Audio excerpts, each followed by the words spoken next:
Before we start, I just want to make a very quick point that Tom and I are buddies. We're going to be taking little pot shots against each other. That's not to be taken seriously. This isn't passive aggression, and so on and so forth. And I've got a special guest here, and I don't know where they are. Is that her? Heather Woods, why don't you come forward and say hi? The sometimes known as Mrs. Tom Woods. Oh, is that the face of someone who knows what's going on, or is that the face of someone who's clueless? Heather, come on board. We got you a seat right here for Team Malice in my corner. Oh, Michael. okay. Michael, that's all great, Michael, but... Thanks. Hi, Heather. How's it going? I told you to know what's coming, Tom. I'm just getting started. I'm sorry. I'm a little clueless. What's Just going like on? Tom. Well, What's- see, I married her back in 2002, and here she is to cheer me on all day long, Why telling is me she good sitting luck. in a Team Malice chair if she's cheering you on? You're married to Tom. All right. Well, this is a crazy situation. It's not crazy at all. You're going to lose. Well, that's unbelievable. All right, you were right. I didn't see that coming. You were right. Tom Woods, I got some more for you. Tom Woods' wife has unexpectedly arrived, and... Great. Now, we are here to discuss the resolution, Alexander Hamilton was a hero for the cause of liberty. Now, there are some people that I would regard as heroes for the cause of liberty that I would not feel comfortable defending in front of a crowd. One of my personal heroes, Albert Camus, was a French philosopher. His philosophy of absurdism was at odds with Rand's philosophy of objectivism, but he managed to sum up my worldview in one achingly beautiful sentence: it is the job of thinking people not to be on the side of the executioners.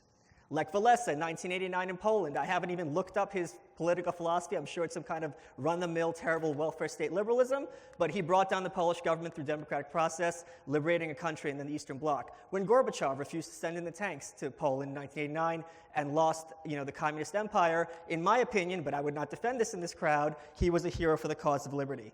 So what I wanted to find, what is a definition of heroism that we would all find honest and objective? And since this is an Ayn Rand group, I looked through objectivist writings, and I found something from Leonard Peikoff. Now, every year, Ayn Rand used to go to Ford Hall Forum in Boston, which is called the Objectivist Easter. And after she died, her heir, Leonard Peikoff, went there. And Leonard Peikoff gave a talk about his years with Ayn Rand. He ended it with the following: I do not believe that we can know Ayn Rand only as she appeared to somebody or other, but if I were to grant that premise for a split second, if I were to agree that we construe reality to our personal preferences, I would still draw a moral distinction between two kinds of preferences: those of the muckrakers and those of the hero worshippers. It is the distinction between people who, confronted by a genius, are seized with a passion to ferret out flaws, real or imaginary, against people who, desperate to feel admiration, want to dismiss any flaw as trivial because nothing matters to them in such a context but the sight of human greatness that inspires and awes them. In this kind of clash, I'm sure you recognize where I stand. Now, I think Tom kind of screwed the pooch on this one, because given the resolution, I don't think it's debatable. I think it's kind of tautological. Because there are many people who are heroes for the cause of liberty who didn't do that much. Paul Revere rode a horse. He's a hero for the cause of liberty. Thomas Paine wrote a pamphlet. He's a hero for the cause of liberty. That one action defines you. If we had a resolution, is Lee Harvey Oswald a murderer? Oh, he only killed someone once. This other time he held an old lady across the street. It takes a great deal and a great accomplishment, but that one accomplishment is enough, in my opinion, for the resolution to pass. So let's discuss Hamilton and Hamilton's life. I listened to the Tom Woods show from 2 weeks ago, episode number, Tom, do you remember 371 or something like that? And he had this great episode about this National Review piece, which I'm sure was terrible, because the National Review is awful, everything they say is wrong. And you had as your guest the historian Kevin Gutzman, and the episode was attacking Hamilton. And what did he say?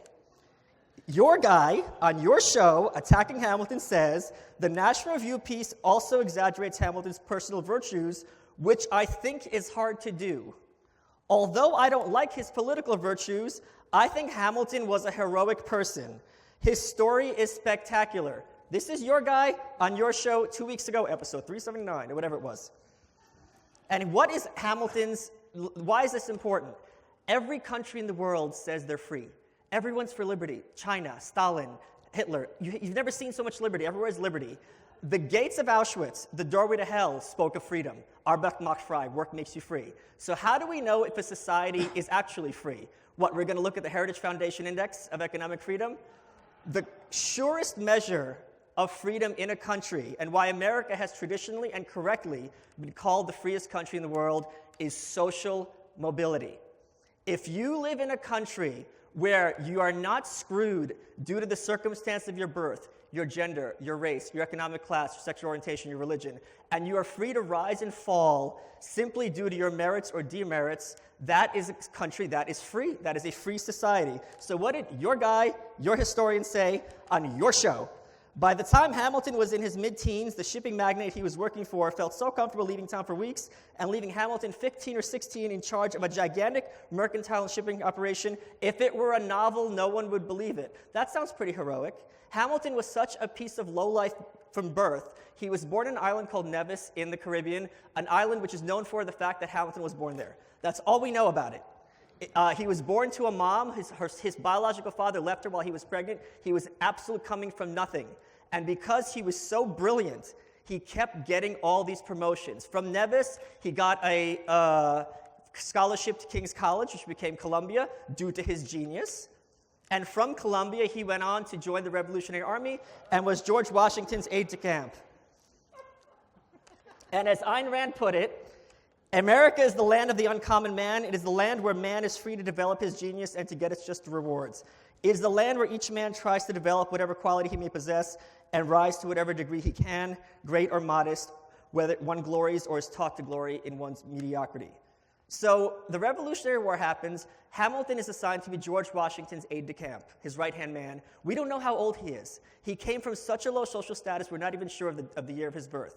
What happened? Now, are you going to tell me, and I would love Tom to say this with a straight face so I could put it on his picture and put it all over Facebook, that all the Revolutionary War veterans weren't heroes for the cause of liberty? How is that possible? Every single one of these men who fought in that Revolutionary War against enormous odds was a hero. And again, I know in debates we like to think that both sides have something to say, and I'm sure there's a lot to say against Hamilton, that's fair. But given how this resolution is worded, it's not really debatable. Okay? What were some of the things that Hamilton did? Washington was so enamored with him that there was this other competing general, Horatio Gates, and even though Washington was ostensibly in charge of everything, people didn't recognize his authority because it was kind of loose confederacy. Washington sent Hamilton to get a regiment from Gates, 22-year-old kid, which is like Harry Reid sending an intern to Mitch McConnell to get his staff to go work for him. And Hamilton did it. Gates was being so insubordinate, he was refusing to report to Washington, reporting to Congress directly, and Hamilton still got what he needed out of him. So that's one way that he's a hero for the cause of liberty, as were all the Revolutionary War soldiers. That's another reason. Okay, what happens next? Constitution. Is Tom going to tell me with a straight face? Again, the resolution isn't, was Hamilton the most pro-liberty founding father? The resolution is not, was Hamilton, have some things we disagree with? Was he a hero for the cause of liberty? And I would love to hear Tom say, with a straight face, not all the founding fathers were heroes for the cause of liberty. The Constitutional Convention comes across, and you know how sometimes you'll hear something and it sounds really smart, and then later you're like, wait a minute, if you think about it for 5 seconds, it's insane, it makes no sense. Like, the early bird gets the worm. Really? The first person is always in the best position, like in buying stocks or buying a house. It's the bird that's at the appropriate time that gets the worm. And here's another one. In the Declaration of Independence, Jefferson wrote, "We hold these truths to be self-evident, that men are endowed by their Creator with certain inalienable rights." Self-evident? It's self-evident that people have rights. Really? How is everyone so easy to ignore this throughout the history of the world and in every country on earth? It's BS. So what happens? The Constitutional Convention's there. Hamilton is the one preaching for the aristocratic principle. He is worried about the mob. He is worried about how do you preserve the rights of the few when it's a numbers game against the greed of the many. I don't even want to look.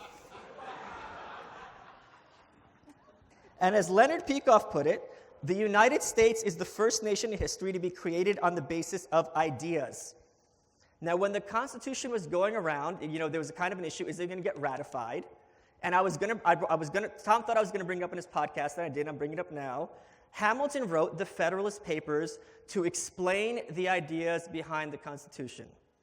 Those Federalist Papers, here's how Jefferson described them: the best commentary on the principles of government which ever was written. It was an engineering manual explaining how and why a constitutionally limited government would work in practice, and he got a lot of it wrong, because nothing like this had ever been tried before. As they left the Constitutional Convention, there's this famous story where someone approached Ben Franklin and said, "Mr. Franklin, what kind of government have you created?" And he said, "A republic, if you can keep it." That was the question. Nothing like this had been done. Can it be done? And the Constitution is just a piece of paper. It's the ideas behind the Constitution that matter and that cause it to be implemented. And every country on earth has a Constitution to this day. North Korea, Stalinist Russia, they all have it.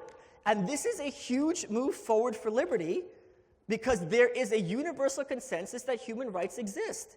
And the reason these ideas are promulgated through all these different cultures is in large part due to the Federalist Papers, which is still being studied in universities today. Now, are you going to tell me that Harriet Beecher Stowe, who wrote Uncle Tom's Cabin, wasn't a hero for the cause of liberty? She wrote a book. The book forced everyone, including many in the South, to examine slavery and what it meant. Be like, you know what? I don't like this. Something's wrong. And that book changed America and has profound effects to this day. She's a hero for the cause of liberty. You can't say with a straight face that the author of the Federalist Papers, 3 of them, Hamilton wrote like 2/3, Hamilton, Madison, and Jay, weren't all heroes for the cause of liberty. It's a tautology, and it's absolutely undeniably true. So here's the knock against Hamilton. The Federalist Papers were the John Galt speech for the Constitution. That's how to best look at it. Now, Hamilton gets attacked because he wanted a strong government. And this is an example of definition switching. Because I can say Ayn Rand was a very strong woman, and my friend who's a bodybuilder will say, how much can she bench? And the answer is negligible. Because when I say strong, I don't mean physically strong, I mean psychologically strong, emotionally strong. When Hamilton said a strong government, as Tom will surely admit, he didn't mean Chairman Mao or Stalin or totalitarianism. He meant an effective government. And some people criticize this by saying, well, if we can't have complete freedom, a weak government's better than a strong government, and because they think of it as a spectrum, right? And you just want to get as close to zero as possible. But the correct way to look at it is musical chairs. Because what if, people forget the opportunity cost. Let's suppose I have a terrible job. So not only do I not have a good job, I'm also forestalled from when I'm unemployed from looking for a good job, so I have the worst of all worlds. So when he said a strong government, he meant a government that does what it says and means what it means, but is still limited in its scope. And we know what a weak government looks like. It's not Ancapistan, it's Detroit. In Detroit, you have a government that has abrogated to itself the right of protection services and doesn't fulfill them, so everyone loses. So when he says he wants a strong government, that's what he meant. He didn't mean a complete, comprehensive government. Now, what were the 2 things that Hamilton was worried about in his case for government? The enemy abroad, at 5 minutes left? Oh, damn, I'm screwed. Okay, the enemy abroad and the enemy from within. What's going on Hamilton, joins Washington's cabinet. He's the Secretary of the Treasury. Before Washington's first term is out, the French Revolution is going on, America's closest ally, and aristocratic women are being decapitated in the streets, their limbs pulled apart. Marie Antoinette's best friend's head was brought to her in jail so she could kiss her goodbye. And according to Tom, what did you say on your show, episode 379? It seems to me that Jefferson was continuing to promote and cheer for the French Revolution long after it was unreasonable for anyone to do so. This is what he was up against. So he's like, how do we keep this mob from taking over this country? We have to have a strong, effective government that is inured from democracy. And in fact, Jefferson later said such things as, if every country had been left with just one Adam and Eve, it would have been worth it to vindicate the principles of the French Revolution. Yes, I'm not saying Jefferson was for genocide, but he's certainly opening a door in a very dangerous way when people like that think there's no problems with guillotines in the street. And here's the big crux of the argument. There's this big deal between Hamilton and Jefferson. They're both in the cabinet. Are we going to pay off the Revolutionary War soldiers? The Revolutionary War soldiers were the sans-culottes. The sans-culottes from the French Revolution were the shoeless. The Revolutionary War veterans also had no shoes. And they had to sell off their IOUs that they were paid for by the government. And as a result, the question became, are they going to be paid off at face value? Are we going to go for the original owners, or so on and so forth? And this is a question of, is this going to be a country of contracts, or is this going to be a country where we don't pick winners? Are property rights absolute? If I sell my script to somebody else, is that person a property holder, or can I say, oh, I was a poor Revolutionary War veteran, undo this contract, government? Because that's what Jefferson wanted. Jefferson said specifically, in the bill for funding and paying these men, Hamilton made no difference between the original holders and the fraudulent purchasers of this paper. The people he was up against regarded speculation and financing as theft and papal shuffling, and it's the same thing as the Elizabeth Warrens of today, where basically you didn't build that and these people shouldn't be rewarded. Hamilton is the only founding father, and I've got a lot more to say, is the only founding father who envisioned America as the city of industry, whereas Jefferson wanted us to live as farmers, because these were the children of God. Now, let me conclude very briefly. Ayn Rand once said, with the sign of the dollar that I wear, and the finance system we have was strictly due to Hamilton and Hamilton alone. The dollar sign stands as the money of a free economy, for achievement, for success, for ability, for man's creative power, and precisely for these reasons, it is used as a brand of infamy. It stands for the initials of the United States of America. And I think I'm going to leave it there, because I've got a lot more to go, but I want to hear what Tom has to say. Thank you.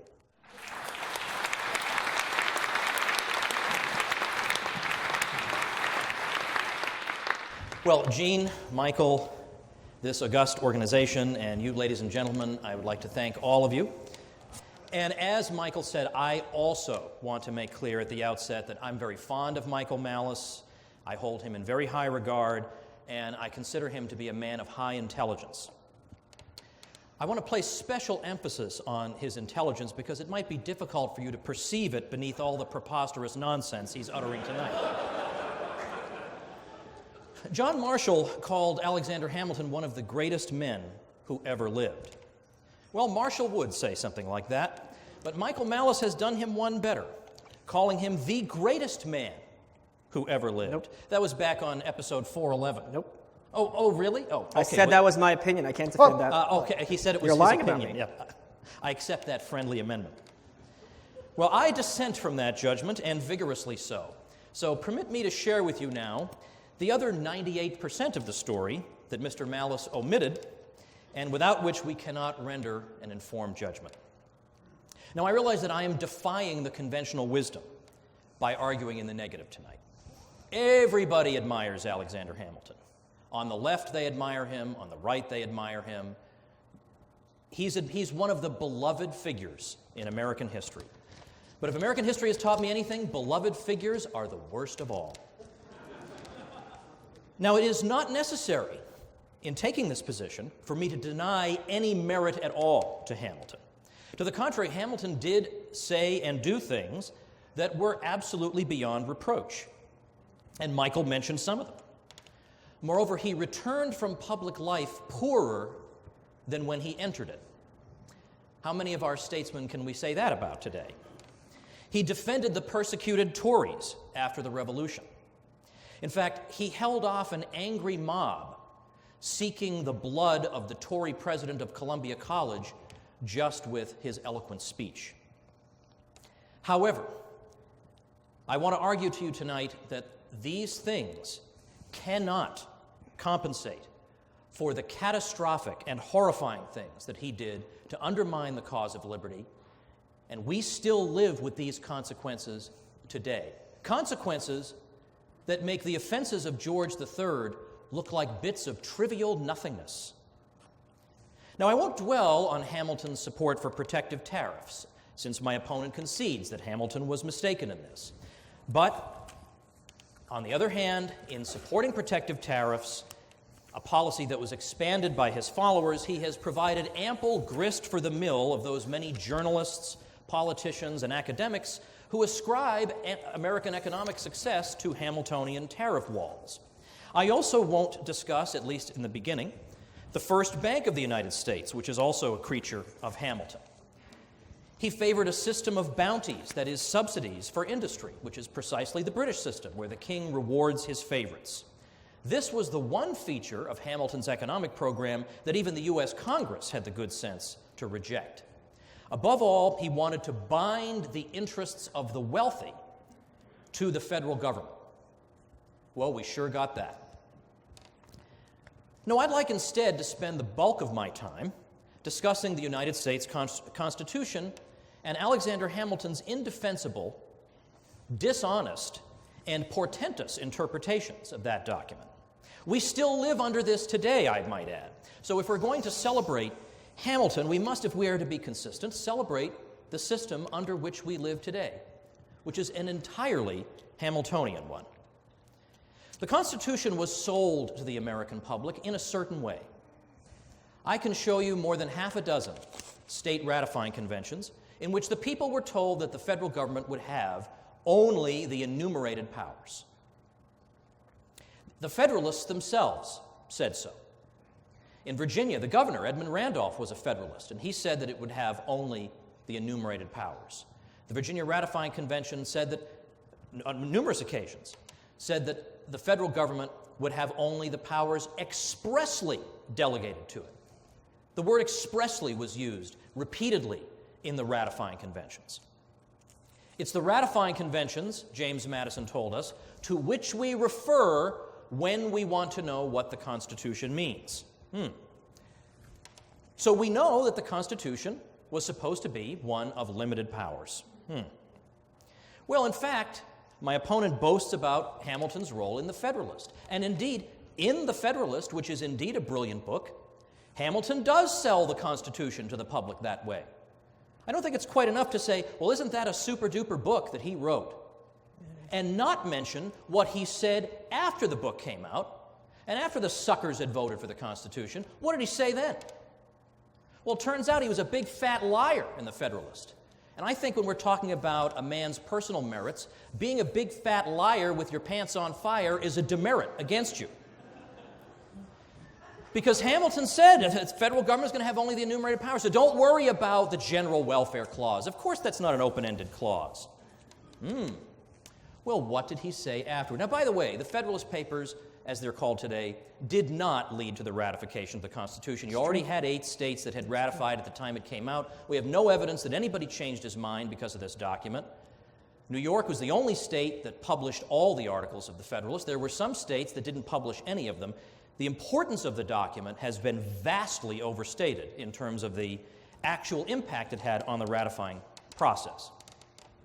Here's Richard Morris, the author of The Basic Ideas of Alexander Hamilton. He said, Hamilton anticipated the later assumption by the Supreme Court of powers for the federal government on the basis of 3 clauses in the Constitution: the Necessary and Proper Clause, the General Welfare Clause, and the Commerce Clause.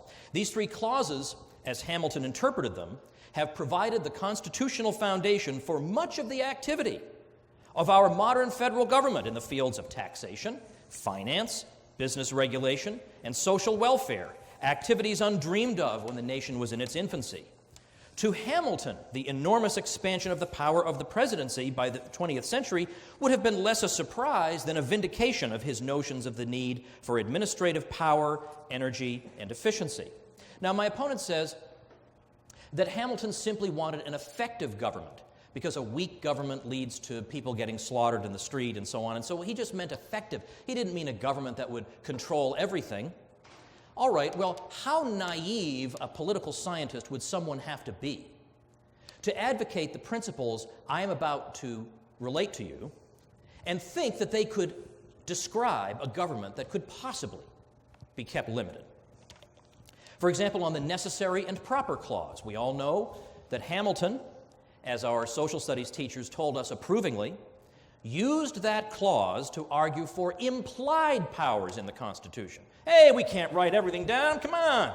It's implied in there. And in fact, he concluded his discussion of this matter by saying, hence, consequently, the necessity and propriety of exercising the authorities entrusted to a government on principles of liberal construction. Principles of liberal construction. Is that likely to yield you a free society in the long run? All you have to do is look around for your answer.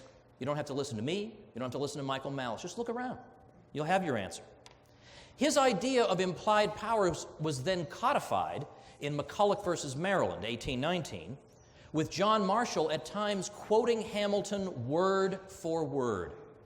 So the bricks are being laid for the state under which we live today, using the very words of Hamilton himself. Hamilton's buddy Marshall, by the way, had nothing but contempt for the state ratifying conventions. This was where we were supposed to go to find out what the Constitution meant. You know, in all the 34 years John Marshall, Hamilton's buddy, was Chief Justice of the United States, you know how many times he cited the ratifying conventions in his decisions? 0. 0. Oh, but it gets better. It gets better. The General Welfare Clause.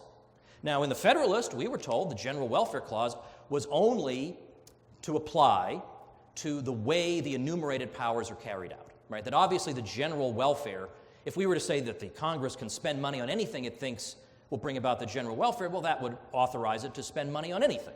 And that was what we were told.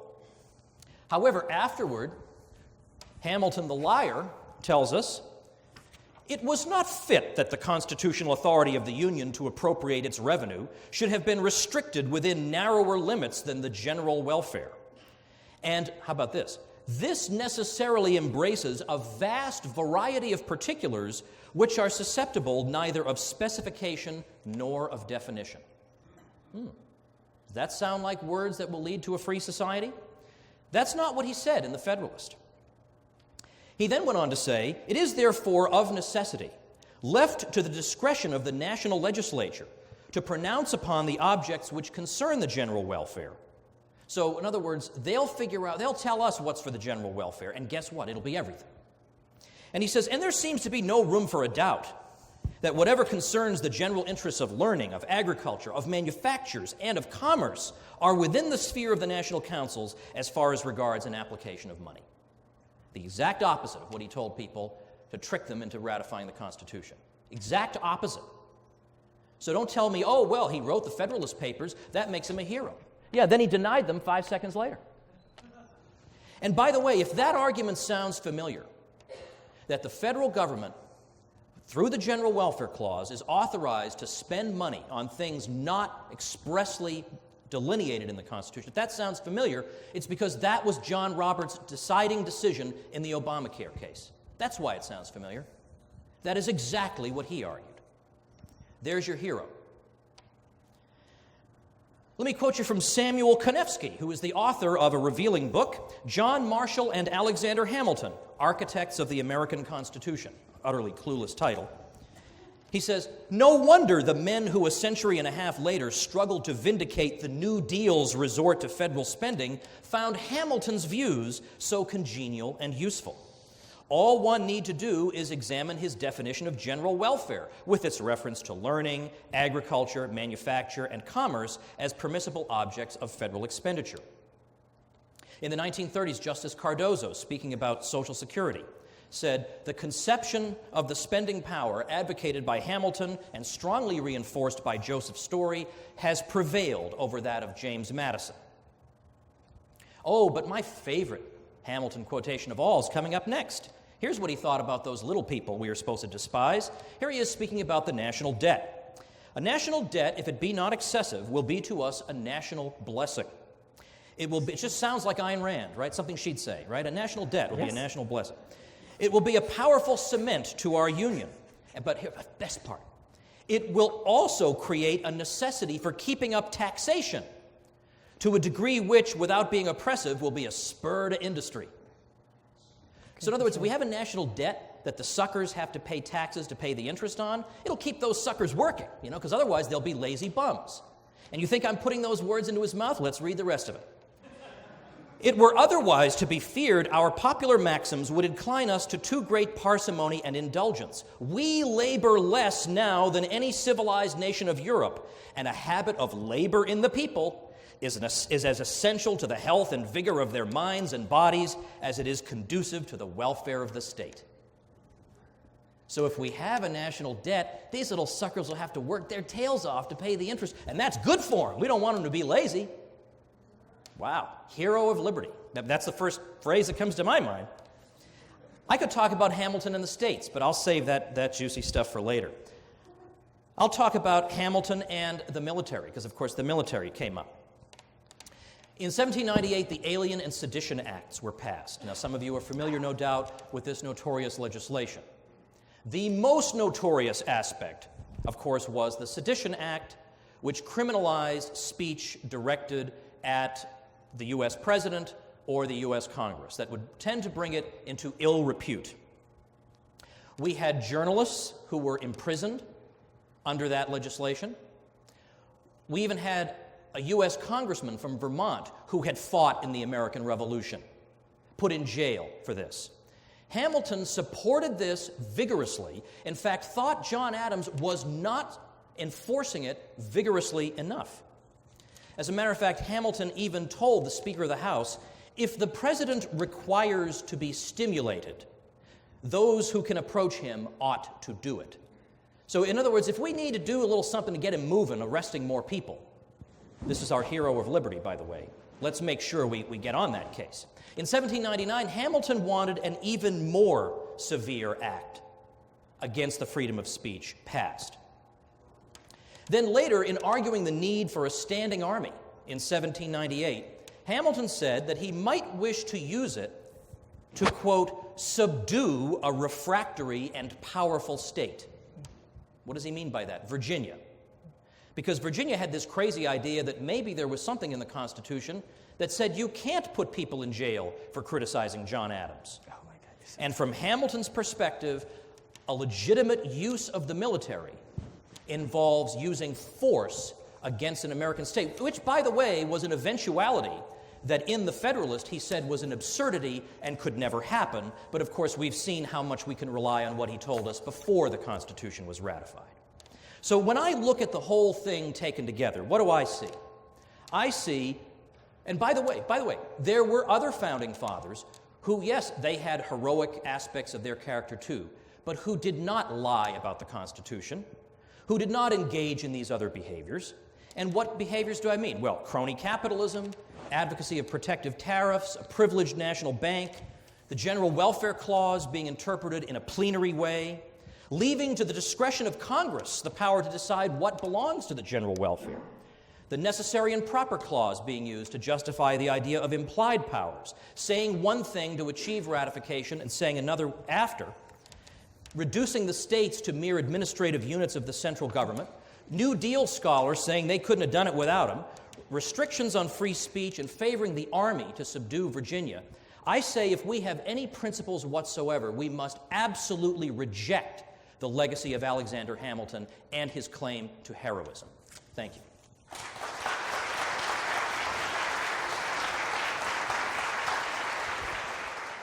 Remember how Marx at one point said, but I'm not a Marxist? It's amazing that, yes, it's true that Hamilton gets a lot of blame for what came after him. But let's look at some other people. Tom loves the 10th Amendment. He thinks the 10th Amendment is the best thing ever.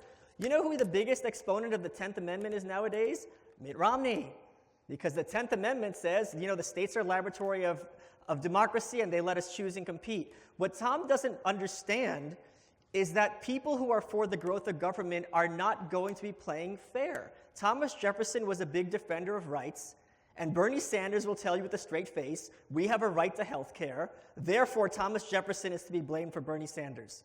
That's nonsense. So let's talk about some of the other things that Tom brought up. First of all, Ludwig von Mises. Would you consider him a hero for the cause of liberty, Tom? Don't answer that. What did Mises say to Rand when she wrote Atlas Shrugged? You have the courage to tell the masses what no politician told them. You are inferior, and all the improvements in your conditions, which you simply take for granted, you owe to the effort of men who are better than you. Yes, Hamilton was for corruption in government in the sense that he was a realist. If you do not have wealthy people invested in the society, it's only going to lead to calamity. Everyone has to be invested to have this kind of engine of a society working. Otherwise, you have class warfare, as Tom would like. As Jefferson said, those who labor in the earth are the chosen people of God. An interesting thing to say for someone who is notably an atheist. So what Hamilton did is he had the wealthy invested in the state and making America happen. And let's talk about something else. Let's suppose it's September 10th, 2001, and like myself and every other Jew, you knew what was going to happen the next day. We're not recording this, right? What would you do? Now, the people in this room would say, read the Galt speech, and Tom would say, hand out the Ron Paul newsletter to people. But what actually when there's an emergency, you have to take emergency actions. And I don't bring up 9/11 lightly, because the British came in 1812 and burned down the White House. And you can imagine that imagery of what we saw on September 11th. If we saw the White House being burned down, this is a brand new country. He saw how hard it was to defend it. He was Washington's right-hand man, and he took yes, he had a standing army because his fears of an emergency were accurate. Yes, second-hand people, which ran attacks constantly, pervert good ideas. They will invoke national security to justify all sorts of awful things. We have to have national security, therefore we have to go to Vietnam. That is nonsense. But that doesn't mean national security is not a real issue, and that Hamilton is the one who actually did something about it, as opposed to Jefferson, who said, we're just going to have militias fighting everyone all the time. Now, also notice how Tom called Hamilton a liar, and notice how he weaseled his way by saying, well, the Federalists didn't have anything to do with the Constitution passing, therefore let's blame the Federalists for everything in the Constitution that we don't like. Let's talk a little bit. There's this website called reddit.com, and there's something called Ask Me Anything, and one of the questions they always ask is, would you rather fight one horse-sized duck or 50 duck-sized horses, right? And there's two sides to that story. And if you don't have the federal government, you don't have freedom. What did Jefferson want? Jefferson thought that things like censoring people and putting them in prison were the prerogative of the state government. Now, am I freer because Albany's putting me in jail than Washington, D.C.? Albany and D.C. are not that far apart geographically from me. So when Tom is attacking what Hamilton's wanting, he's not providing an alternative. These were the choices on the table, and we still don't know. The only thing that creates a pro-liberty society are ideas. A constitution will never bind anyone. If you look at Roe v. Wade, and I'm pro-choice, but the idea that abortion is a right because of the right to privacy makes absolutely no sense linguistically, etymologically, or legally. People will pull anything wherever they want, and there is no way any constitution can be written that will bind them. That's just a matter of fact. Now let's talk something else. Tom, when I watched this great interview with Tom called The Weirdest Tom Interview Ever, and the guy asked you, who were your two political influences? And you said Murray Rothbard and Hans Hermann Hoppe, right? And Hans Hermann Hoppe, one book, is called Democracy, the God That Failed, and he talks about how a limited king is often better than the mob. And that's what Hamilton believed, and he fought for. Are you going to tell me Hans Hermann Hoppe is not a hero for the cause of liberty? Are you going to tell me he's wrong? These are valid perspectives, and that's the whole thing. In 1789, we didn't know what would work, and we still don't know. He just wanted to make sure that America had a chance to survive for a finite period, given the fact that the mob France was our closest ally. Are you going to tell me that the Americans were that much more civilized than the French, that the French Revolution couldn't happen here? Why? The idea that the British were coming wasn't a fantasy. It actually happened. They burned down the White House. So he's trying to create a nation that thinks of itself as a nation, so that what he saw happening with Washington would not have to happen again, that we would be prepared. Now, I know people like Tom think life insurance is a waste of money, because you're spending money every month and you're getting nothing for it, right? But there is an asymmetry. Yes, he was for taxation because the alternative isn't taxes or low taxes. The alternative is taxes or the British come back, we lose America, and that bright light of liberty that was the constitutional republic, something that had never been tried before and was a light for the whole world for centuries to come, was very, very delicate in those times. So it's very, very kind of absurd to say, well, but for Hamilton, none of these things would happen, because he wasn't in Congress. Yes, he supported a lot of things that were wrong. That doesn't mean he wasn't a hero. Look, Ayn Rand said she was a male chauvinist, and she said she would never want a woman president because having a commander-in-chief of the army who's a female is unspeakable. Are you going to tell me Ayn Rand wasn't a hero for the cause of women?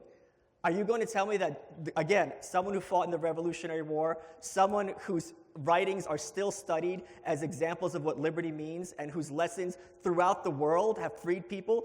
1989, Poland became free because they had a constitution, and enough people, the ideas are what matter, not what's written, enough people said, it says here we have free elections. The government said, okay, we're going to listen, and Poland freed itself. That's the best way to free any country, is having the right ideas, and Hamilton's ideas, in many cases, were the right ones. And the fact that he put his life on the line, the fact that he wrote the Federalist, the fact that he was a self-made man, these are all heroic, inspirational examples. And yes, he did some things that were wrong. But again, when Ayn Rand went to visit Gerald Ford in the White House in the mid-'70s and left, and she said, he's one of us, did she mean he meant the gold standard and he thought that Victor Hugo was the greatest writer ever? She goes, no. His ideas were inclined to be on the side of liberty. I'm just going to say one more sentence, literally one more sentence. When one of Rand's followers is going to go after Mises, Rand said, leave him alone, he's done enough. Just like Hamilton, a hero for the cause of liberty. Thank you.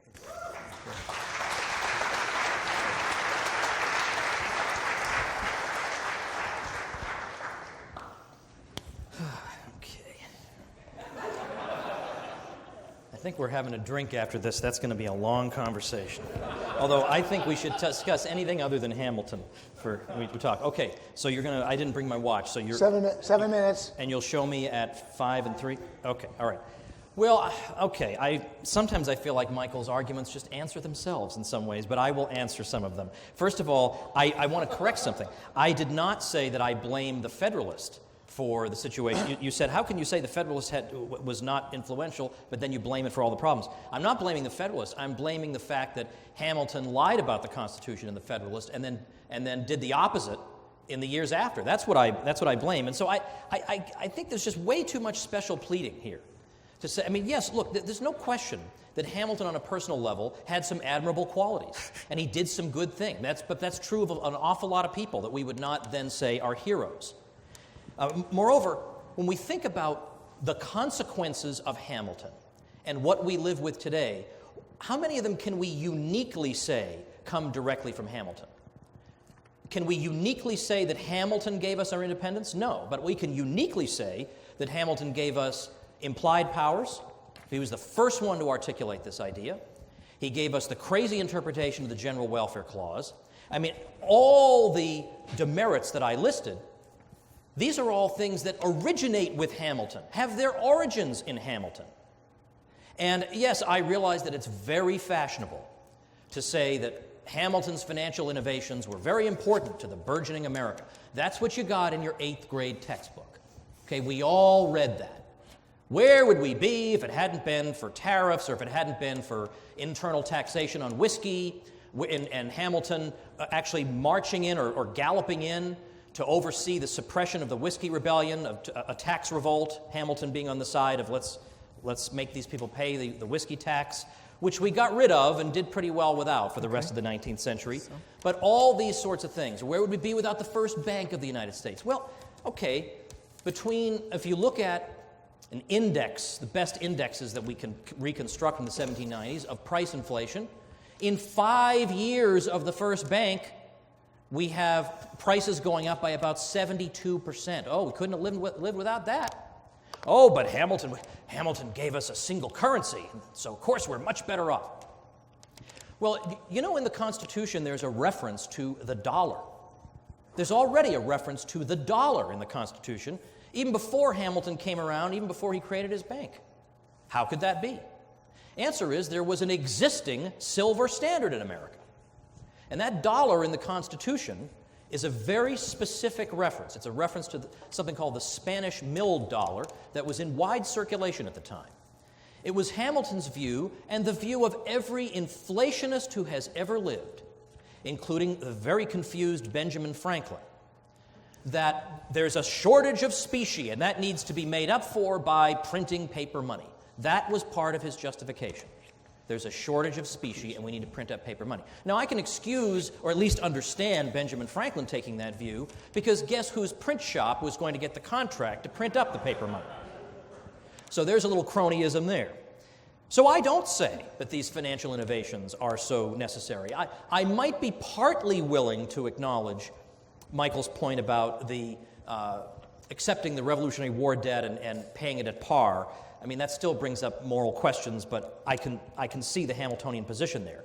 But again, the fact that Hamilton wanted to build up the military, that makes it okay for him to be a liar about the Constitution? That makes that okay? I don't follow the argument. This is what we're living with today.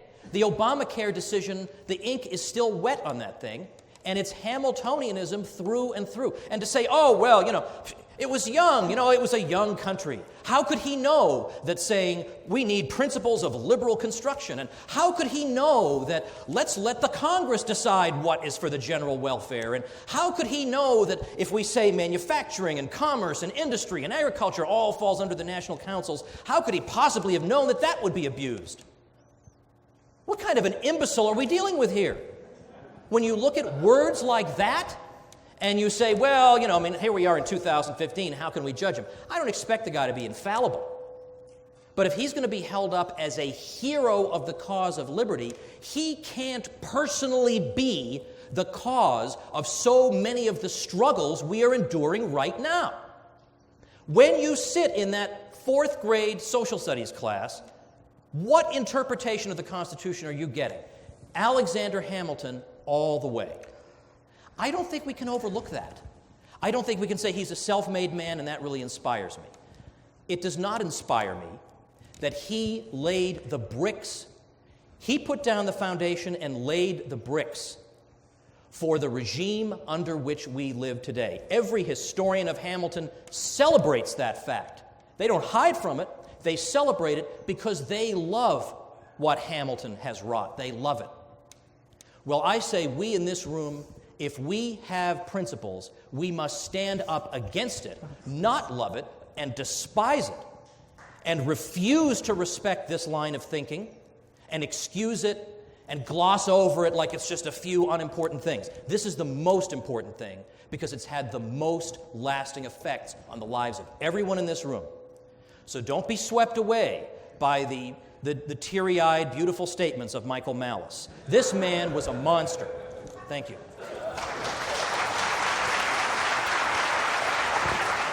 I'm going to begin by taking the moderator's prerogative to ask a question of either side. My question to begin with is to Michael Malice. Michael, is there something that Alexander Hamilton could have done, something or group of things that he could have done, which would have meant that his faults outweigh his virtues, that his faults were such that he could not be a hero for the cause of liberty? Is it at all possible that he could have done certain things that it would have outweighed his virtues? Absolutely. Is that at all possible? I think that's a great question. Yeah. Thank you. Yeah. I would say there's a few things like, which are contemporary things like wars of choice, things like, selling out, the slaveholder interests and furthering bad things like that. But again, these were tough times, and we did not know what a republic would look like in practice. And I just think it's a little absurd to blame Hamilton for Obama, specifically. And of course, bad people like Hamilton, because as Tom said, everyone likes Hamilton. So as a subset of that, bad people will like him. I mean, that's just a Venn diagram. All right, thanks for that answer. Tom Woods, my question to you. You have said that, the flip side is that you acknowledge some of the things that Hamilton did that are somewhat inspiring, that sound pretty good, but you've said the faults, the drawbacks, the harm he did way offsets the good.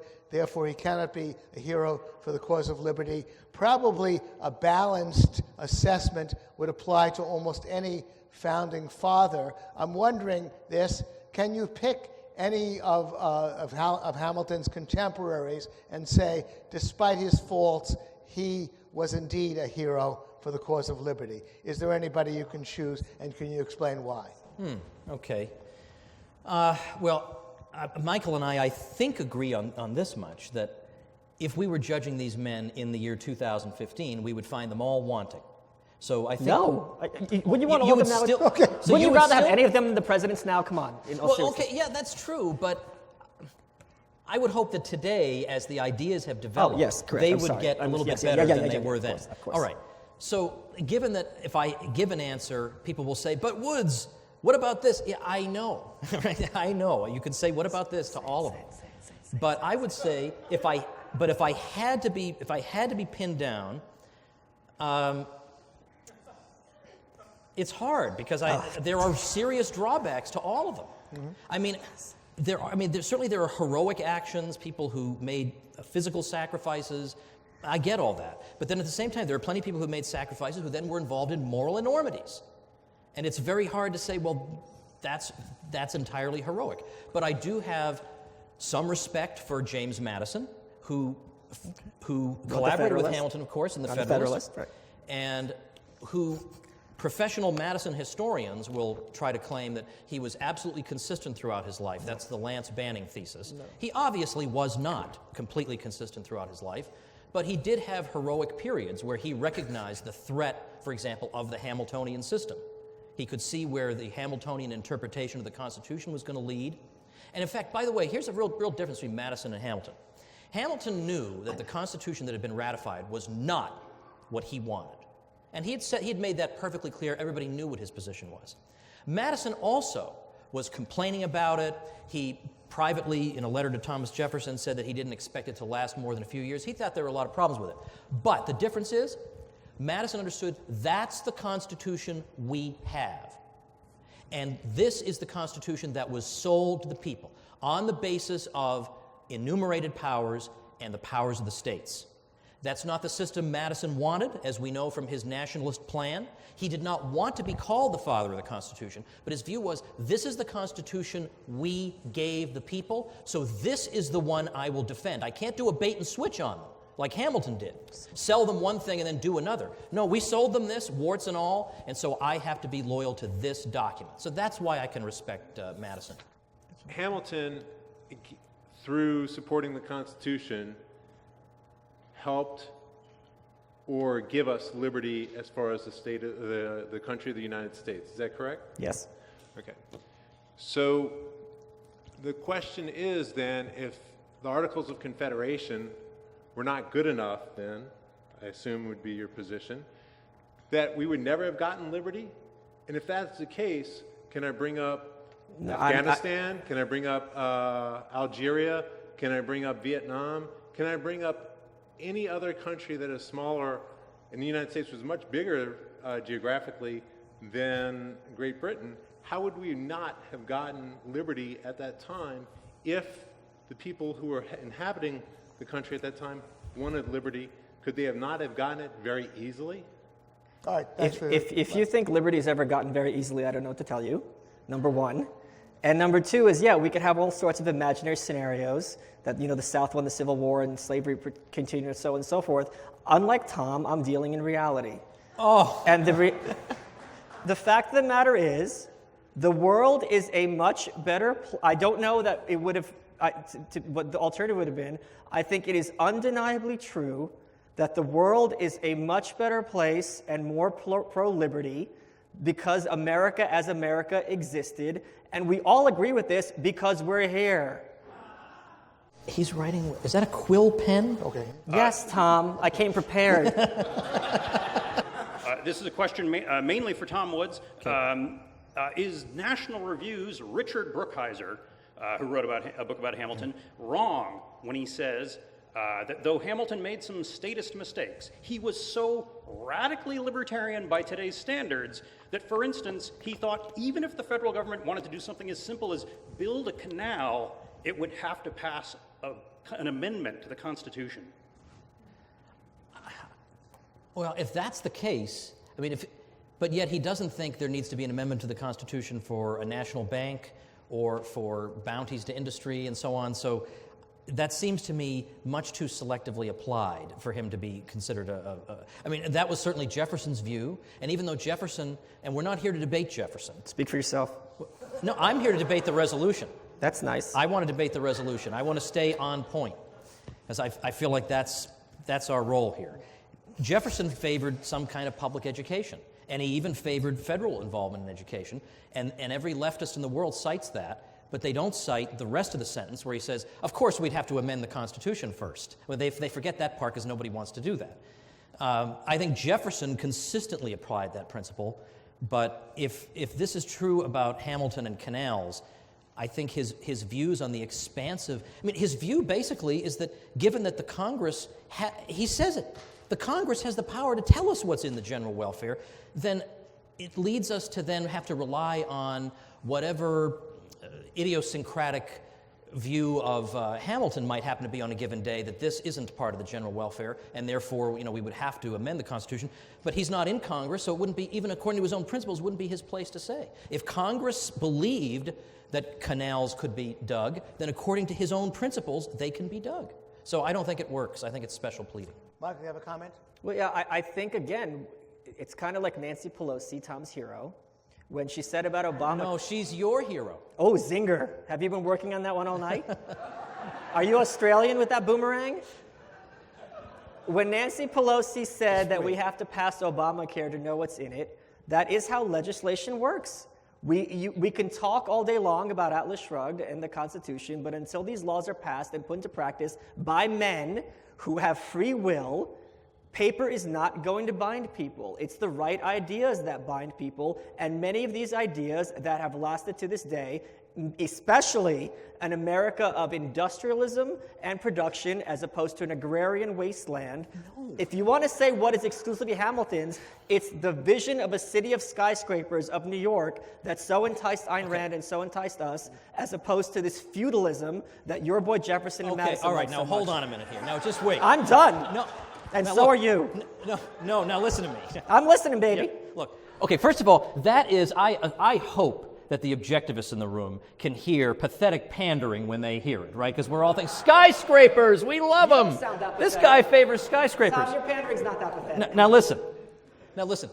It's true that Jefferson was an agrarian. But what made Jefferson different from Hamilton in this regard is that he did not favor special government bounties to support his preferred lifestyle. His view was we let society evolve as it will. And he did believe that in the long run it would evolve away from his preferred system. But he wasn't going to have federal bounties for one particular system or another. In other words, he believed in this regard, he believed in the principles of a free society. He did not believe in crony capitalism in the name of industrialization, which is exactly the Hamiltonian. He believed in the full estate tax. That's Okay, not the principles of free society. Okay, we want a question from the back. Wasn't the most honest and the most definitive argument against Hamilton delivered by Aaron Burr? Oh, that's the question. I'll answer that. Aaron. If you're applauding murder, you don't know what liberty is. I don't know what to tell you, buddy. You're in the wrong room. So, Aaron Burr came to Alexander Hamilton at one point when Hamilton was in charge of the army, and he said, General Hamilton, you have the power to kind of seize control and take over. And Hamilton says, I don't think that's constitutionally right, and there's this little thing called morality that I have a problem with there as well. And what did Aaron Burr say? All things are moral to great souls. And he said it in French. So in 1804, Hamilton, who is clearly a hero for the cause of liberty, endorsed his archenemy and paid for it with his life because he knew an honest opponent is better for a country than a venal man who you agree with. Is that not integrity? Is that not heroism? Go ahead, Tom. Defend Aaron Burr. Defend murder like you like to do. And slavery. You shut up. Will you shut up?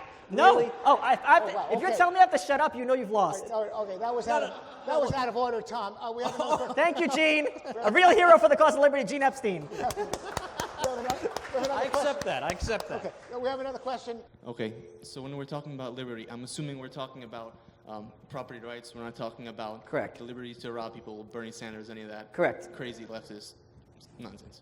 So when we're saying that Alexander was a beneficial influence on the cause of liberty, are we talking about that relative to the English Empire or relative to the rest of the founding fathers? So my question is basically, if Alexander didn't even exist, would we be a more libertarian society today without him?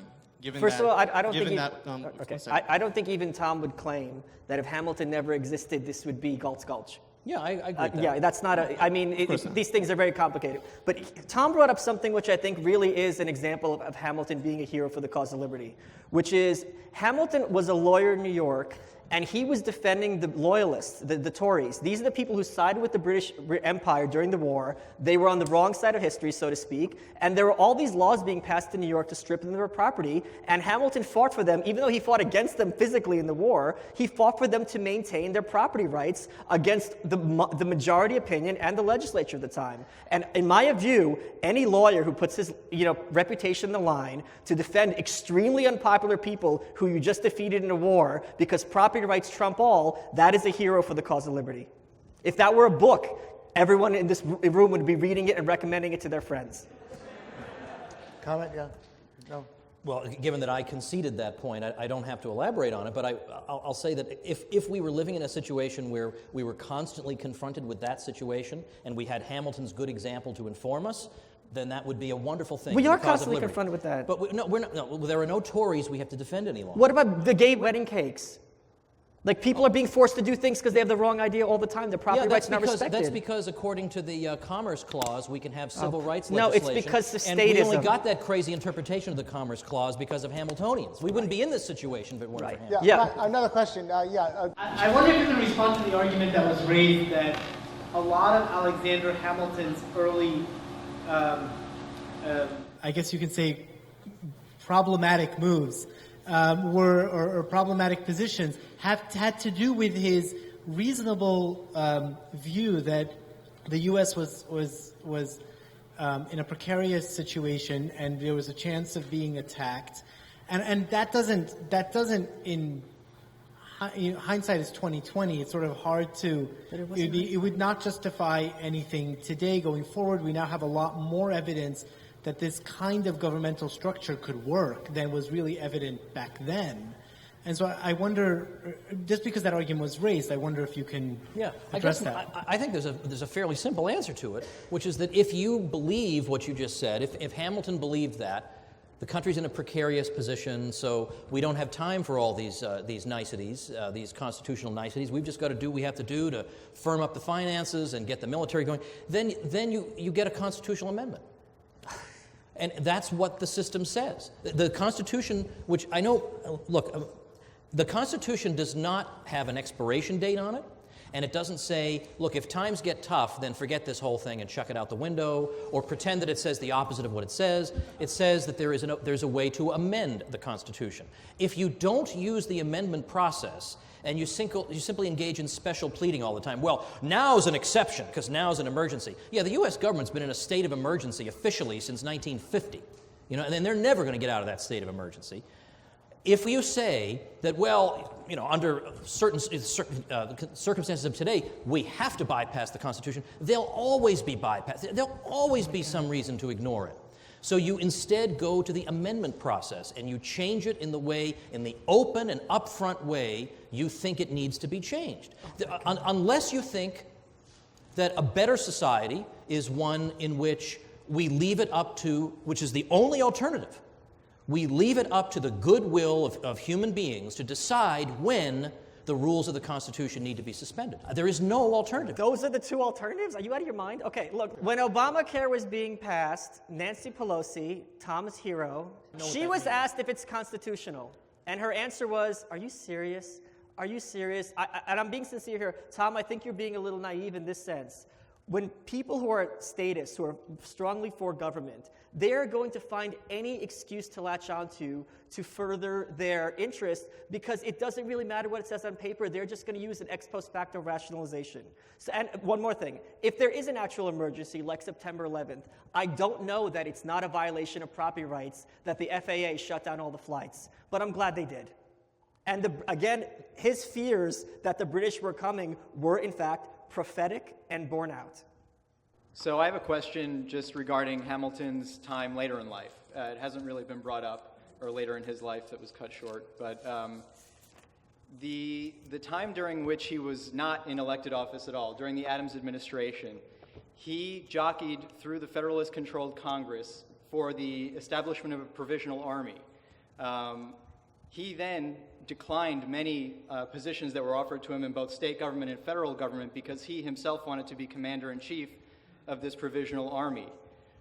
When he became inspector general, because George Washington was named commander-in-chief of this provisional army, he had his 6-year-old son write a letter that he dictated to a man, Francisco de Miranda in Venezuela, who was looking to liberate Venezuela so that he himself could become commander-in-chief of that force in Venezuela.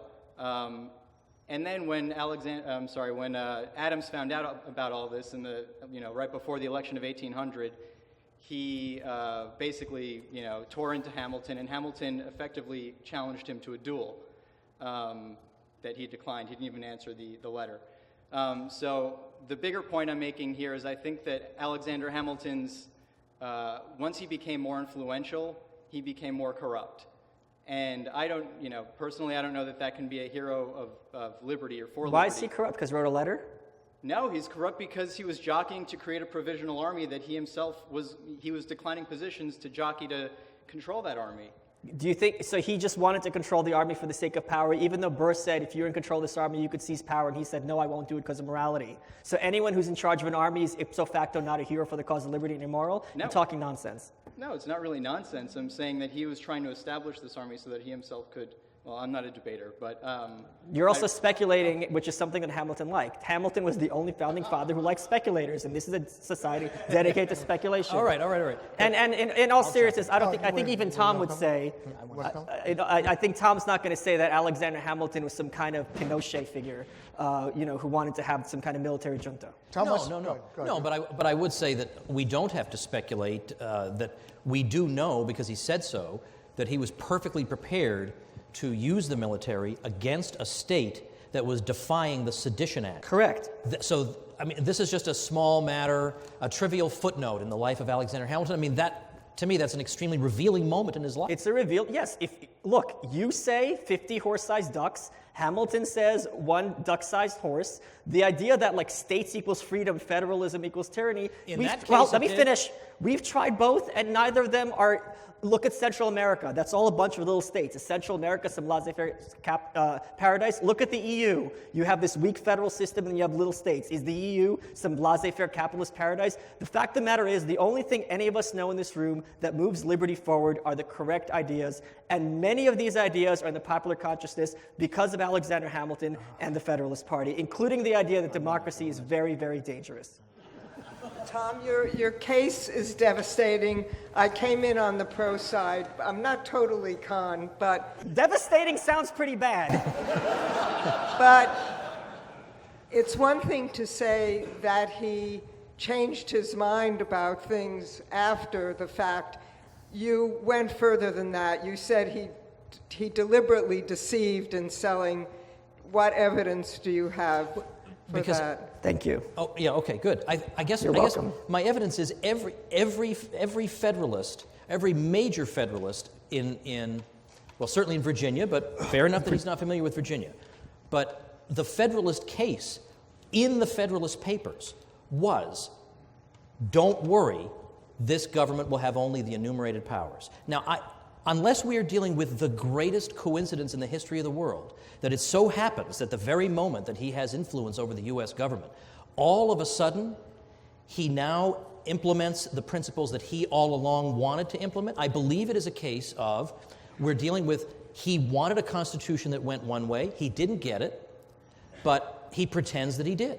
Okay. But also, like John Marshall, for example, he was sitting there when in Virginia they all said this is going to be a limited government. He was sitting there throughout it, and then when he writes all his Hamiltonian Supreme Court decisions, he says the exact opposite of everything that we know he heard them say. You are doing guilt by association, Hamiltonian, and let's talk about honesty in government.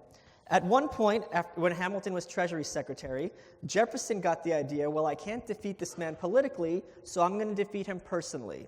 And the following story, every libertarian should know, every free marketer should know, because this anecdote in and of itself is someone who's a hero for the cause of liberty. What happens? They say, there's financial irregularities in your department, you're stealing. He goes, no, I'm not. They go, prove it. You've got 3 months. Prove you didn't steal. This is the textbook attack of people who use the state to destroy people personally, which we see to this day in the IRS. What did Hamilton do? In 6 weeks, he audited the department on his own, accounted for every penny, which showed he was absolutely irreproachable, and basically gave him the finger and said, here you go, I didn't steal anything. Any man who is falsely accused for political views by the federal government and then proves himself innocent and takes them down is a hero. Now, I know the objection is, well, he created this federal government, you reap what you sow. Of course, because if this would never happen in Albany, right, this would be, and the facts of the story would be completely different above a certain latitude because honesty happens there. That is the story of a hero for the cause of liberty, anyone who takes on the entire federal government and wins due to his integrity. No answer, exactly. Once again, the resolution passes. I don't see that is... I'm talking about the legacy of the man. I'm talking about the man. The resolution is about the man, not his legacy. The man, no, the resolution is about the cause of liberty. It's not Hamilton's legacy was the best thing ever. No, it was. The resolution is not Alexander Hamilton was a super guy. That's what hero means. For the cause of liberty specifically. Yes. I don't mean that he rescued cats from trees. He was also he could be cause for other things too. For immigrants, he was a hero for the cause of immigrants. They're not contradictory. I'm not saying that you think they are. Yeah, but I think when you're when you're trying to say that he had many admirable personal qualities, I think you're shifting the ground of the debate. I don't think heroism. That wasn't an example of heroism. That story I just told. Rosa Parks sat in a bus. I sit in a bus every day. She's a hero because she took a stand that one day. That one day defines her. He had many such actions throughout his life. But how can his constitutional interpretations, when that's what we live with today, how can that not define him? How is that just You are granting the left the quality of intellectual honesty which they don't I'm not have. saying that they wouldn't have come up with something. Exactly. Thank you. But I rest my case. Let's no, vote. No. That's exactly my point. No. Yes. That's exactly my point. So in other words, it's okay that he hands them the arguments on a silver platter, and that's fine with you. And he establishes What do you have against silver? I thought you liked silver. He establishes the idea that there are, a couple of different ways to look at the Constitution, so that today we're all stuck saying, well, my view is such and such. I'm a strict constructionist. And other people say, well, I belong more to the Hamilton school. There shouldn't have been that school. It should have been 100 times harder for That these people. school has existed in every country since the beginning of time. But you said America was so different thanks to Alexander Hamilton. Right, because he is the one who understood property rights are absolute. He's the only founding father who believed this, regardless if you're wealthy, if you're a loyalist, if you're a speculator, or anything, or if you're an immigrant. Okay. He is the founding father who, more than anyone else, had the libertarian view that property rights trump everything else, including the vote. So property rights is not infringed by the idea that we'll have a large national debt because paying the interest will keep the suckers working hard enough so they can afford the taxes. That's a respect for property rights? If he used the word suckers, I concede this debate entirely. I think that is highly immaterial. Well, okay. We have... Are you going to tell me that a Revolutionary War hero who was a brilliant general like Benedict Arnold wasn't a hero for us that we should celebrate? Wait, everyone... You keep saying things like... I heard you. I'll answer you. Do you want me to answer or not? Was Benedict Arnold the hero for the cause of liberty? Is the question. In America today? Yeah, was Benedict Arnold? Benedict Arnold wasn't a founding father. Every one of the founding fathers, what did Benjamin Franklin say? We must all hang together or we will most assuredly hang separately. They laid their lives on the line for a free America. They all had the same goal, a free America, and they had different visions of how to technically execute it. And none of them have the A1 100% correct answer. That's true. But they are all, excuse me?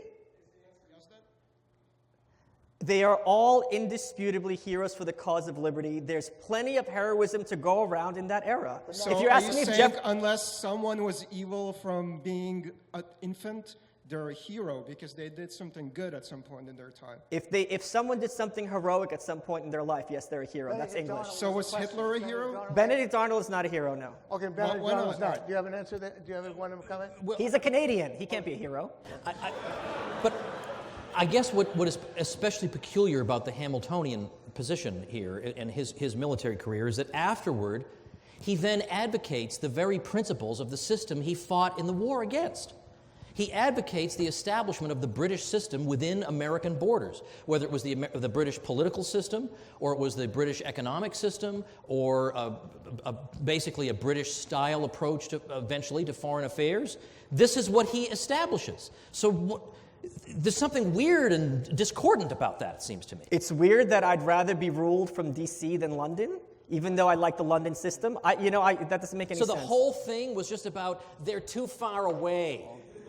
Okay, Yeah, that's what no was it. taxation without representation means, Tom. Okay, it's a phrase you might be familiar with. A little bit more of a light-hearted question, just how brilliant do you think Hamilton was? Do you think Hamilton thought that the best way to get skyscrapers would be to install the first bank? Since according to Mark Thornton, his skyscrapers hypothesis arrive on the eve of the crash, which we know to the first bank. What? Sorry. So Mark Thornton theorizes that... Who's Mark Thornton? He's a senior fellow of the Mises Institute. He has Oh, a theory God, about... Doesn't matter who he is. clown What's college. the question? So he thinks that skyscrapers arrive on the eve of a crash, which we'd owe to a central bank. Well, the largest skyscraper... The biggest skyscrapers were built, he's asking me, were built during the Great Depression. The Empire State Building was built in 18 months during the Great Depression, so I don't see how that thesis holds. No, but since that... No?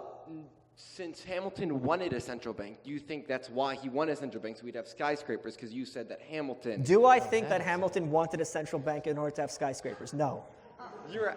I've answered your question. All right, well, one final question. Tom, you don't want to respond to that? Are you going to say Hamilton did want skyscrapers because No, of I'm the going central bank? to just Go let ahead, what's your it question? ride. So, Tom, your podcast a few weeks ago focused on the French Revolution, and especially the terror. There's the Economist line, how's your wife? Compared to what? Right. Yeah. Compared to what? I mean, in that time, in the 1790s, when Hamilton's really in the mill, you have what's happening in France, which is terrifying. Would you have I'm not saying you would have preferred that, but Hamilton certainly did protect against that kind of thing happening here, which, even though I agree with almost everything you're saying, compared to the French Revolution, I'd much rather have what happened here. That's true, but I consider that such a false dichotomy. I think it's classic Hamiltonian hysteria to paint the small government libertarian Republicans as being would-be Jacobins. I do not think John Taylor of Caroline. Read his art. Nope, I'm talking. No, I'm looking up your quote. In the 1790s. No, listen. I concede the point about Jefferson. I'm not here to debate Jefferson. There were plenty of people, like, for example, as I say, John Taylor of Caroline is one of the most effective liberty pamphleteers of the 1790s. That's why you've never heard of him, by the way. We've all read the Report on Manufactures by Hamilton. I haven't. We've all, I prepared for the debates. Sure doesn't seem like it. Wow. Oh, you've been working on that one all night, Michael? Yeah, I got it with my quill pen. The point is, if I read John Taylor, if I read John Randolph of Roanoke, if I read these people who defined the Republican cause, James Madison himself, I see nothing that bears anything whatsoever in common with the murderous mobs of the French Revolutionary Terror. So I think, but this was the sort of partisan rhetoric that was used against the early Republican Party to demonize them in the minds of the public. But thankfully, by 1800, it didn't work anymore. Can I say something on that? Please do. Please keep digging on this one. Go ahead. This is the Piers Morgan argument. Piers Morgan last year had Ben Shapiro on his show, and Piers Morgan's very much for gun control, and Ben Shapiro goes, look, as a Jew and my grandparents, I want us all to have guns just in case, because it's asymmetric. You know what I mean? It's not like flipping a coin, like I'm going to have sushi or I'm going to have steak. It's like, am I going to be free or are we all going to be murdered? So Tom is saying the Piers Morgan position, oh, it'll be fine. Don't worry about it. It can't happen here, right? Why? These were our closest allies, and the Whiskey Rebellion was the start of this. Maybe it would not have been decapitation in the streets, but it sure could have gotten very ugly very fast, and it can get very ugly very fast to this day. The Whiskey Rebellion was a failure to pay an excise tax. Throughout most of the backcountry, the whiskey tax was not being paid at all. There were no mobs rising up. It was simple civil What do you call the disobedience. revolution? It was civil disobedience. What created the violence was Alexander Hamilton galloping in to put down these people who weren't complying with his whiskey tax. Now, I support people who are fighting against taxes because I think taxes are an imposition on liberty. I agree. But I don't think state taxes versus federal taxes means it's a libertopia, number one.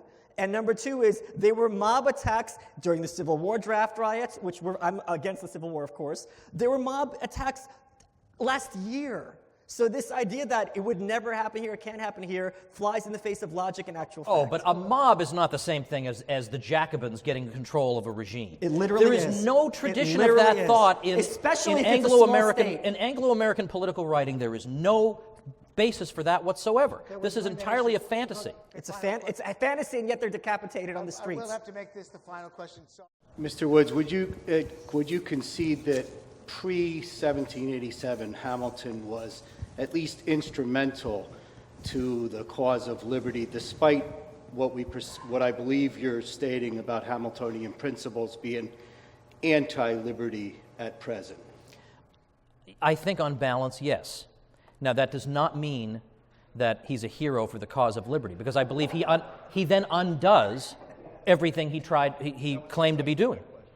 I mean, that's nice that he gives me with one hand, but the hand that he's taking from is like one of these giant balloon hands, like we're number one, and he grabs it all back and more, and we're still living with it today. All the same legal arguments, all there, all courtesy of Alexander Hamilton. Those aren't balloons, those are foam. Okay, Michael. And frankly, if you have a hand that says we're number one, yes, America is number one thanks to Hamilton, and that's not a bad place to be. Michael, you want to take the podium and do a five-minute summary?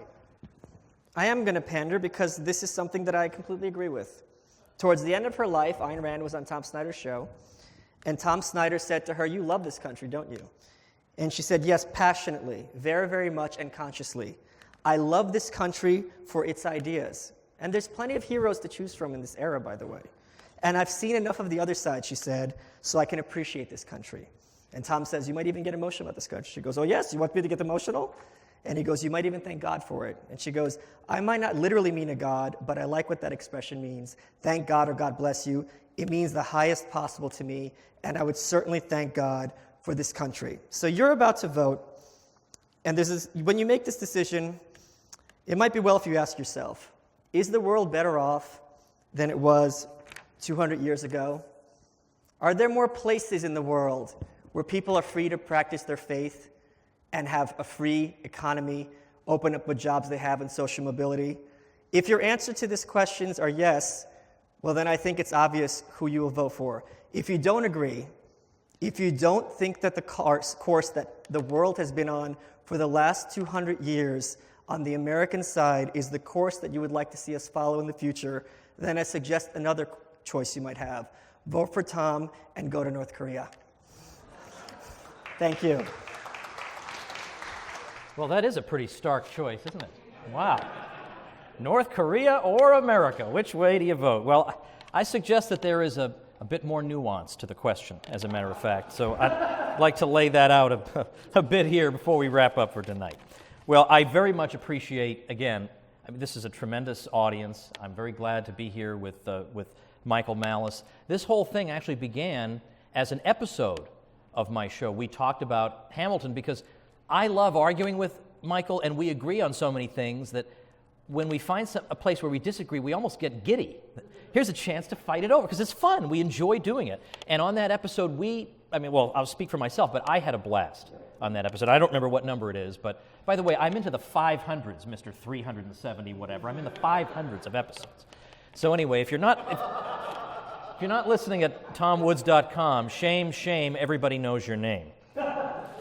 However, we have said much more tonight than we said then. We've had a greater opportunity to flesh out our positions. So I'm going to reply briefly to a couple of things that Michael said, and then I'm going to sum up my position. First, Michael is not at all convinced that decentralization may have any connection with liberty, because Albany is just as oppressive as Washington, D.C. Well, I don't know that Boise is necessarily as oppressive as Washington, D.C., or any capital you can think of necessarily. I mean, sure, there are terrible places in this country like Maryland. Wouldn't want to live there. Massachusetts, pretty rough. A lot of pretty rough places to live. That's true. But decentralization is actually how liberty first developed in Western civilization, according to a very substantial school of historical thought, which tells us that it was precisely the fact that the European landscape was marked by a series of very small principalities, margraves, bishoprics, republics, that yielded you liberty because the ability of the population to exit was relatively easy. That is one of the only constraints. It's true, no piece of paper is going to restrain sociopaths. But if I can walk away, that can constrain them. They don't want me to walk away because then they can't fleece me anymore.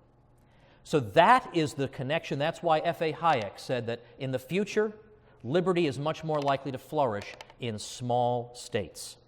And there are plenty of small states in the world that are wonderful places to live. So decentralization plays an essential role in the development of liberty in Western civilization.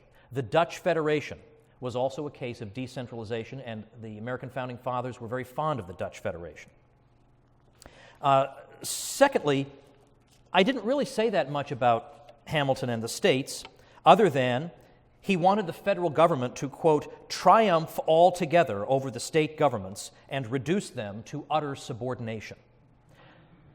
Now, that is the principle that has been held by every dictator who ever lived. I don't know of any dictator who said, let's decentralize because that'll be better for my dictatorship. Can't think of any.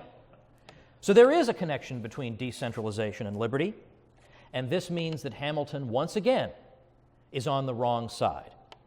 Our history has always been a history of decentralization. The United States, in the U.S. Constitution, is consistently referred to not in the singular, but in the plural. In the plural for a reason. Because unlike all the other countries in the world, the United States were unique because they were a collection of societies. That's all gone now. We don't have that anymore. And we can thank, if not Alexander Hamilton personally, then the political tradition of which he was the architect. Let's recap what we have with Hamilton. This is unavoidable. Crony capitalism, protective tariffs, a privileged inflationary national bank, 3 constitutional clauses interpreted to mean the federal Congress can do pretty much anything. Reasoning that is used as recently as the Obamacare decision. We have saying one thing before ratification and conveniently the other afterward. We have states being reduced to mere administrative units of the central government. We have the support of restrictions on free speech and even advocacy of the use of the U.S. Army against a recalcitrant state. Whatever merits Alexander Hamilton may have, I am afraid that this list must lead us to conclude that he forfeits them as a hero for the cause of liberty. Thank you. Hold on. Can you say that again? You have the same position I do, in that the idea that Hamilton is Woodrow Wilson is false, and that he did a lot of things that are at least are defensible, and we should all think about. We have the same position. On that, is that not fair to say? Yeah, I think that's fair to say. Yeah. And that when I learned some stuff tonight about. No, but Hamilton. when your fans were saying he's Chairman Mao, I mean. That's totally unreasonable. Right. I've never said that. Could you say again you wanted him to win? Yeah. Say that. Yeah. I'm gonna text.